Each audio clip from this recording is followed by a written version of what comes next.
عمرك شفت واحد بيضحك بس صوابعه بتتلوى؟ او واحد بيقول مفيش حاجة بس ايده ماسكة بعضها كأنها بتتحمل زلزال؟ في ناس كده جسمها بيتكلم قبلها وبيعترف بحاجة هي مش قادرة تقولها.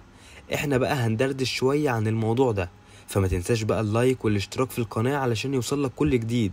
ويلا بينا نخش في الحلقة.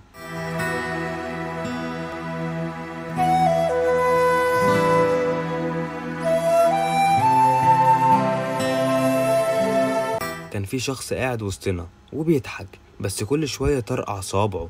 كان بيقول أنا تمام، بس كل حركة في إيده كانت بتقول أنا مرهق ومش لاقي حد يسمعني. ساعات الجسد بيفضحك مش علشان ضدك، بس علشان بيحاول يساعدك تطلع اللي ساكت جواه، واللي ما بتعترفش تقوله بكلامك بيحاول جسمك يوصله بطريقته.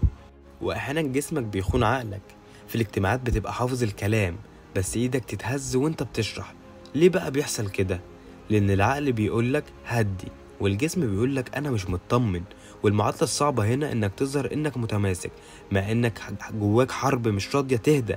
فإنك تكمل وإنت متلخبط ده في حد ذاته نوع من أنواع الشجاعة. في علم النفس بنسمي ده ليكينج، يعني تسريب.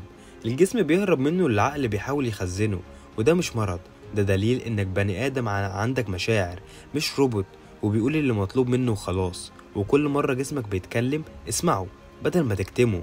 وعارف ان ساعات الناس تحاول تضحك وايديهم ماسكه الموبايل بقوه كانها درع، او تضحك وهي بتهرش جامد. ده مش عشوائيه، دي اشارات.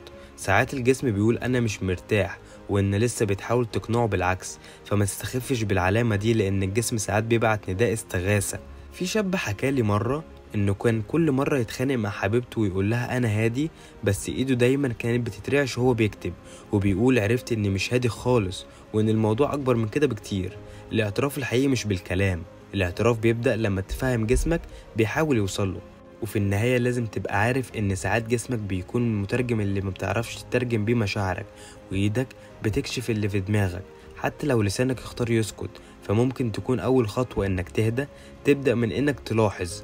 واحنا هنا في انتيكا بنحكي علشان نفهم نفسنا مش نحكم عليها.